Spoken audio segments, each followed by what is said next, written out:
Healing is a complex matter. When you think about healing, a lot of times people think about getting back to 100%, getting back to where you were before whatever harmed you happened.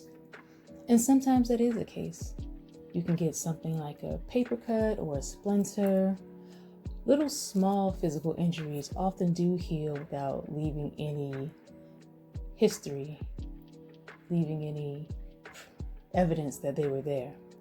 But then you have the greater injuries, a broken leg, or just broken bones in general, or issues with your organs, all kinds of things that happen on the physical level that you can heal, but you may never get that back to 100%.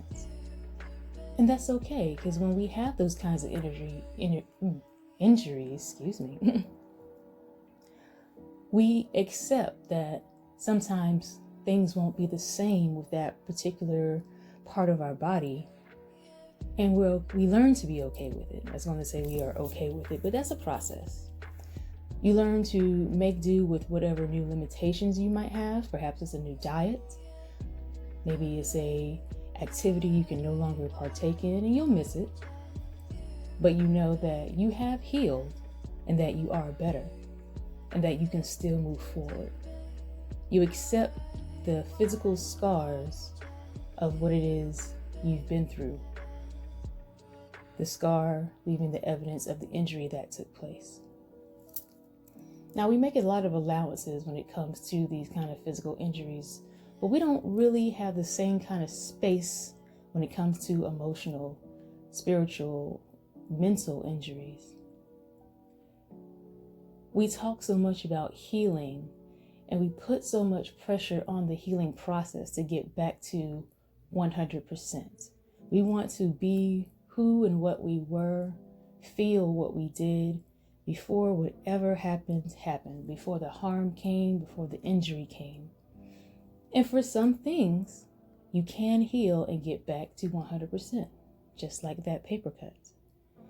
But there are other things that, just like with significant physical injuries, that are significant emotional, mental, spiritual injuries.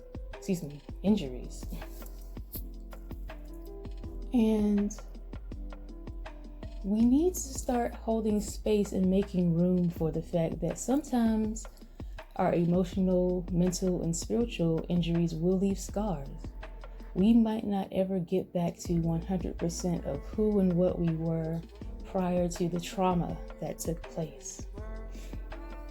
There's so much emphasis on healing, and when a person is still dealing with their scars, still dealing with their trauma, we say, well, you're not healed enough. You still need to work on your healing because this is still bothering you. But what if we started making room for the scars? What if we started making room for not being 100% okay with what happened to us and who did it to us? Now, this is not the same as holding on to rage, holding on to grudges. This is not the same as refusing to move forward from your trauma. But it does hold space to recognize that that trauma likely has had a permanent effect that you might have to live with for the rest of your life. And just like with physical injuries, we have to learn how to navigate that. We have to learn how to deal with the scars that we have without letting those scars affect the present. And the only way we can get to that place is by acknowledging that there is some hurt that might still always be there. And that is okay.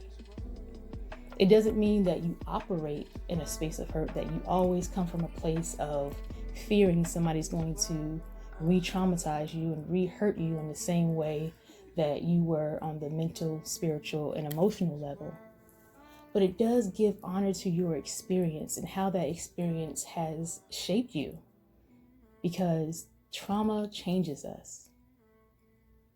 Usually the first part is in a bad way, but in our healing, we allow that trauma to serve us in a positive way, to give us strength instead of taking what energy we have.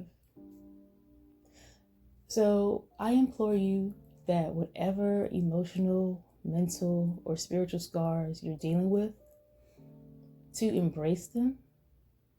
And by embrace, I mean acknowledge them, honor them, recognize that they are now a part of who you are in the same way a scar on your body is now a part of your physical makeup. And it doesn't mean that you aren't healed. It means that you have a scar on your heart, on your mind, on your spirit. You've done the best you can to get better, to get from where you were.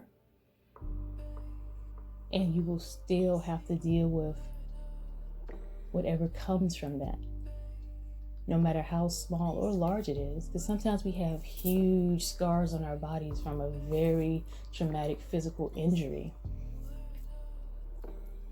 And we can look at that scar and we can say, I made it through that.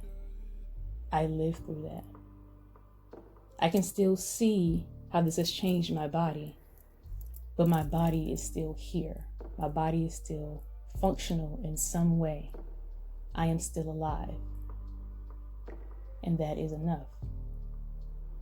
So we can take our broken heart, heal it, put it back together, be able to love again, but recognize there may always be that scar from the person who hurt you, from the person who left you. Spiritual scars.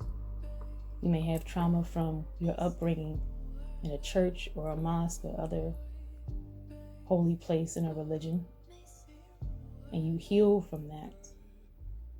You can still have a spiritual relationship and spiritual experiences, but your scar is with you and it informs your growth. Even mentally, there are some things on our minds, in our minds, that we may never fully let go of. That's a scar. But it's okay to have that scar, as long as you don't let that energy, that injury, that trauma, that pain dictate how you live your life and how you interact with other people. As long as you don't allow your scar to once again become a full-blown injury, then you are okay. And that is healing too. Namaste and Ashe.